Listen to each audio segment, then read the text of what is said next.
Hey everyone, welcome to another top 10 list. This week's top 10 list has to do with a call I got from my bank. The call was no more unusual than any other ones. They said, "We have 1,000 singles for you." So I grabbed all the singles that I had in the house and I took them to my other banks to deposit them. And when I went around, well, there were a few banks that had some neat stuff. In fact, one bank came through pretty big. So these are my top 10 bank finds. And a lot of people are surprised to hear that you can still get this stuff. A lot of people will tell you that, oh, the bank tellers save it all. Well, yeah, they do, but they don't keep it all. They might very well pull it from circulation and pawn it off on someone like me. Everything that I'm about to show, I got for face value. So, yeah, there is hope. You can find this stuff out there if you're nice to the tellers. I can't stress how important it is to be nice to the tellers. So then sometimes they reward you. All right, number 10 this week. Everybody's got one of these. It is a Red Seal $2 bill. This one actually is in really good shape. You can see from 1963. Red Seal legal tender $2 bill, 1963. It still has the Monticello on the back, and it overall is in really nice shape. Probably in the 25, well, probably in the 35 range as far as a grade goes. So I'll get this sleeved up and I will keep it. I didn't read the serial numbers or anything fancy about it. No, nothing spectacular there. But the fact that I got a Red Seal from a bank, I mean, that doesn't happen too often. These are what, $7-8, something like that. Still, a find from the bank, yeah, you can still get these. That is number 10. Number 9. Got a small head 5, which doesn't sound like a big deal, but look at the year. The 1950 C series. Now, most of the notes from the 1950 series, whether it be 50, 50A, B, C, there can be some surprises as far as values. So just to find a 1950 C in circulation, that's pretty cool. This particular one happens to be from Minneapolis. It's an I note. Now, yeah, the condition isn't the greatest. It is rather limp. It is circulated, but it's still a circulation find, and it's still a small head, probably worth more than your typical small head. Being from Minneapolis is always a plus because you know those are short printed. So, yeah. And on the back, look at that. No In God We Trust, so it is constitutional. That one is number 9. Number 8. Got another small head 5, but this one, series of 1934A. Also in kind of rough condition, but you can see series of 34A. This was the note where they changed the gold status. It says, "This note is legal tender for all debts, public and private, and is redeemable in lawful money." Used to say redeemable in gold. Lawful money at the United States Treasury or any other Federal Reserve Bank. $5 note from 1934A. Once again, taking a look at the back. Just to be able to find one of these in circulation is an amazing find. Off the top of my head, I didn't look these up, but I'm well aware that these are worth more than face value. Probably sold a couple of these in my auctions, but that one is number 8. Number 7. Found a $10 note. This $10 note is actually pretty good compared to those 5s. It's got a little bit of crispness left on the paper. It does have a center fold, does have a fold this way as well. As we look at it, you can see it is the series of 1950 C. If you are lucky enough to go through a stack of older bills from a bank, that's what you're looking for, 1950. Stuff like, a 1987 or something like that, or 1990, 1993, not so impressive. But once you get back into the 50s, now you're talking about stuff that is potentially 2 to 3 times face value.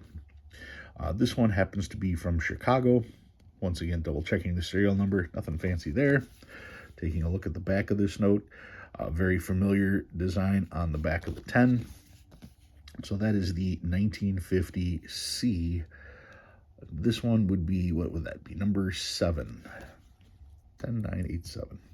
Number 6.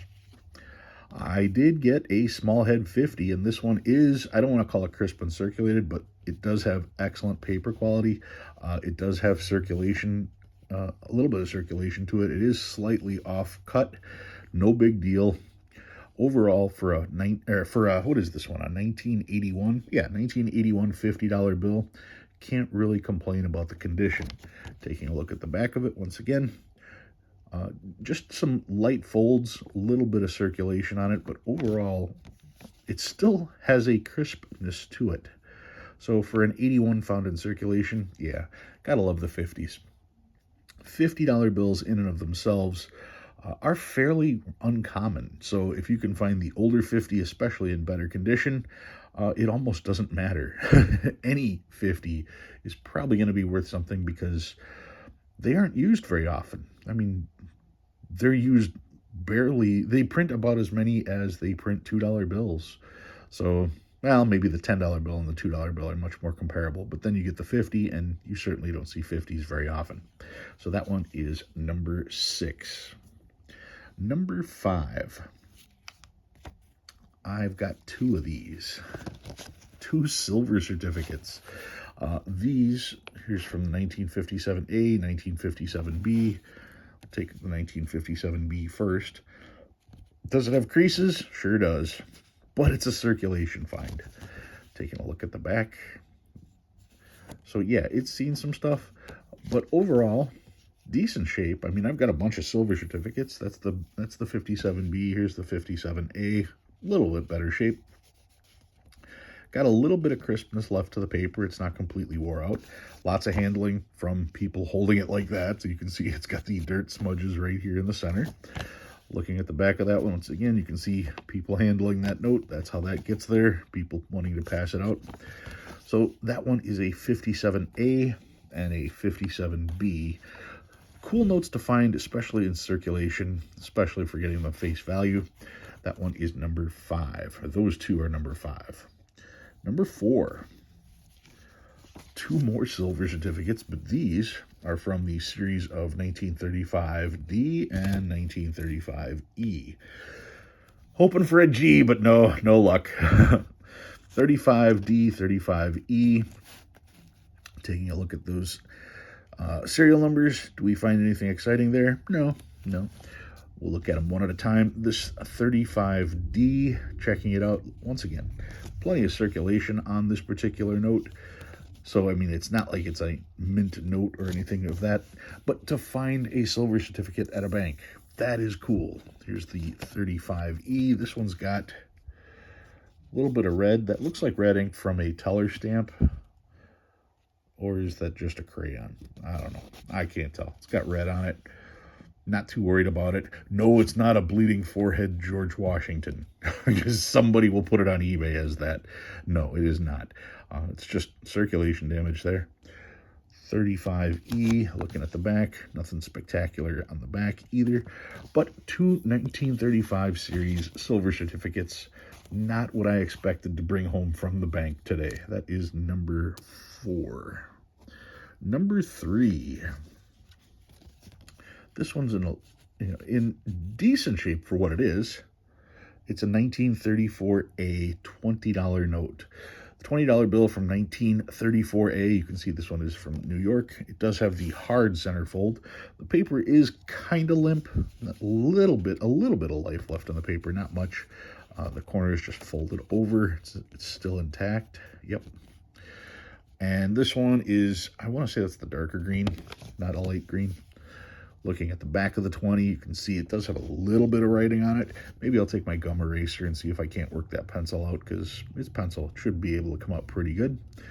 The 1934A $20 bill. Once again, something that you most certainly don't expect. You're going to find a lot of 1988s or 1990s, stuff like that. To see something prior to 1950, that's impressive.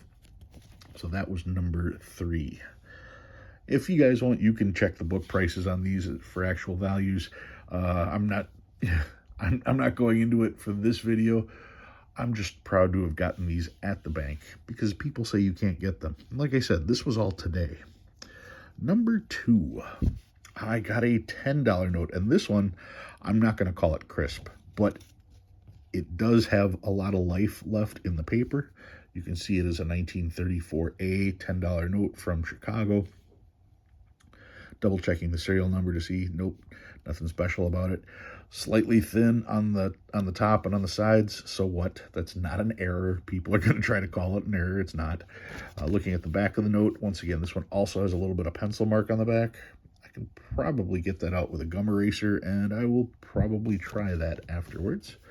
But yeah, once again, I did not expect to see anything from 1934, 1934A, when I was at the bank depositing my singles to get hundreds, and then going to my other bank to get my 1,000 singles. So that popped up for me. That was an awesome find. That is number 2. Finally this week, number 1. Not the most valuable note, but definitely cool. It's in horrid condition, but it's a 1934 $1 silver certificate. You know it's a 34 because it has the blue numeral. It has a waxy feel to it, which indicates this note was probably cleaned and pressed at one time. You can see that it's almost completely split. Looking at the serial number, nothing fantastic there. Series of 1934. This is a funny back. Come on, I got a funny back from the bank. The 34 series, as you guys know, is known for having that blue numeral like that. And what makes these so good is the $1 version, you have to remember, was almost immediately replaced by the 35 series. So the 34 $1 bills were only around for a very, very short period of time. In fact, the 34 series has the 1, the 5, and the 10. The 5 and the 10 are worth 20, 30, 40 bucks a piece. But so is the 1. The 1 is worth 30 to 40 times face value, where the others are only worth 3, 4, 5 times face value. And that's because these were only available for the 1 year or 1 or 2 years. Once again, checking out the back, it's called the funny back because this back design was only in use from 1928 to 1934. By the time you get to 1935, we get the more familiar look that we see today. So in the mid-40s and 50s, when tellers are running straps of these through counting machines, this is the back that they used to see. And every once in a while, they would see a back that looked kind of funny. That's how it got the name Funny Back. But the thing to look at is these designs. Well, in 1928, that's when this design came out. And I want to say it was 1929 that the game Monopoly came out. And when they went to design their money, they used this back design as the design for their money.